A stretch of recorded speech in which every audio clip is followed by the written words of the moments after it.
So last week we discussed the action-packed career of HMS Canopus, and today we're going to discuss one of her sisters. Let's talk about the career of HMS Glory.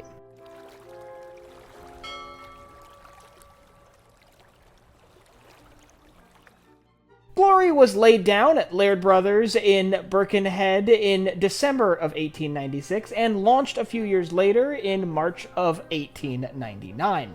When she was commissioned into the Royal Navy in November of 1900, she was assigned immediately to the China Station. For those of you who have seen my videos on the Canopus class as a whole, I mentioned that this class was designed basically specifically to counter a Japanese battleship, so they were all sort of built from the ground up to serve at the China Station, and that's immediately where Glory was sent. The following year, in April of 1901, she collided with HMS Centurion in Hong Kong. Centurion had basically drifted across Glory's bow. The minor collision did no serious damage to either vessel. That same year, 1901 to 1902, Glory went in for some minor refits in Hong Kong, where she was likely still able to basically be pushed right into service if needed. They kept her close to where she was in operational duty. Following these refits, Glory went on a bit of a tour. In November of 1902, she visited Shanghai, and in April of 1903, she visited Kobe, Japan, where she took part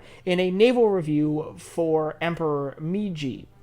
I hope I'm pronouncing that right. In 1905, a treaty was signed between the United Kingdom and Japan, and as a result, all of the battleships were removed from the China Squadron, and as such, the Glory was recalled back to the UK. Following her departure from Hong Kong in July of 1905, the Glory was assigned to the Channel Fleet at first, before being moved to the Home Fleet. In 1907, she went in for a pretty major refit, which saw a lot of the upgrades that we see on a lot of these pre-Dreadnought battleships around this time, given a sort of coordinated fire control system to bring her up to snuff with the other British post-Dreadnought battleships, like the Dreadnought herself. In 1907, she was moved to the Mediterranean Fleet before being brought back to Portsmouth and put in the Home Fleet, where she would remain until the outbreak of World War I. Now, she found herself in some pretty interesting places during the war, too.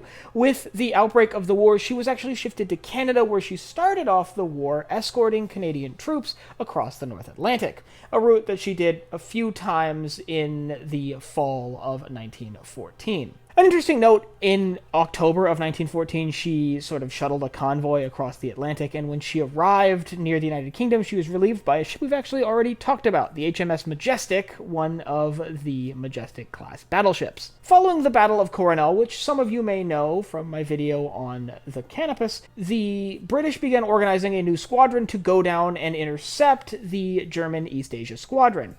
The Glory was originally supposed to be part of that contingent of warships. However, she was shifted around at the last minute and replaced with several light cruisers. By early 1915, she was one of the largest ships in the North America Squadron operated by the Royal Navy. However, as 1915 rolled on, the British became embroiled in the war in the Dardanelles, and the Glory was transferred over to the Mediterranean to take part in the operations at the Dardanelles. Now, when she arrived, British and French forces had already attempted several times and failed to breach the Ottoman forts arrayed around the mouth of the Dardanelles. So, having missed those engagements, the Glory was instead tasked with supporting British and Allied forces ashore. And interestingly, one of the ways the crew of the Glory were ordered to assist in the operations going on in the Dardanelles were to provide the crew of the Glory to help distribute weapons and equipment to soldiers that have already gone ashore.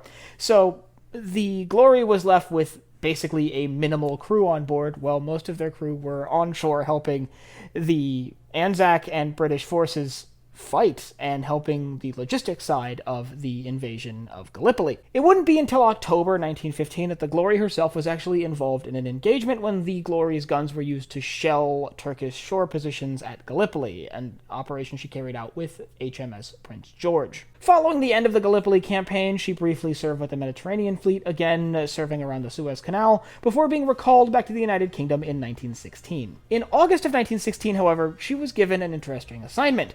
She was sent to Russia. The Glory, along with the protected cruiser the Vindictive and a handful of minesweepers, made their way up north to the Russian port of Archangel to support Russian operations there.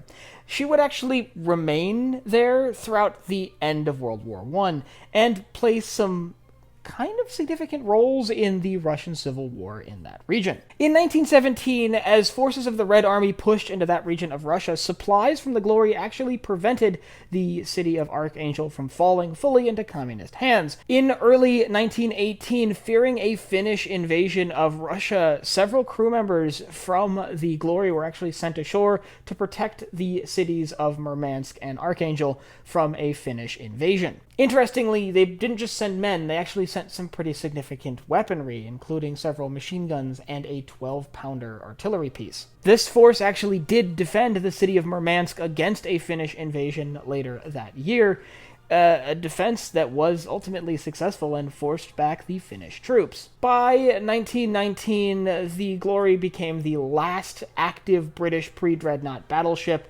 and was ultimately recalled back to the UK in September of 1919. There, some work began converting her to a depot ship where she would serve in harbors around the United Kingdom. She was actually renamed HMS Crescent around this time. However, this role didn't last long. In September of 1921, she was removed from active service and sold for scrap in December of 1922, ending the career of HMS Glory. If you'd like to learn about this class of warships and what made them so interesting and unique, or you'd like to learn about the stories of any of Glory's sisters, I'll leave a link up here to a playlist I'm building all about the Canopus-class battleships. And remember, if you enjoyed this video, head down below, hit the like button, the subscribe button, and the bell icon so you get notified when I upload new videos. So for Barbettes and Binnacles, I'm Colin, and I will see you next time.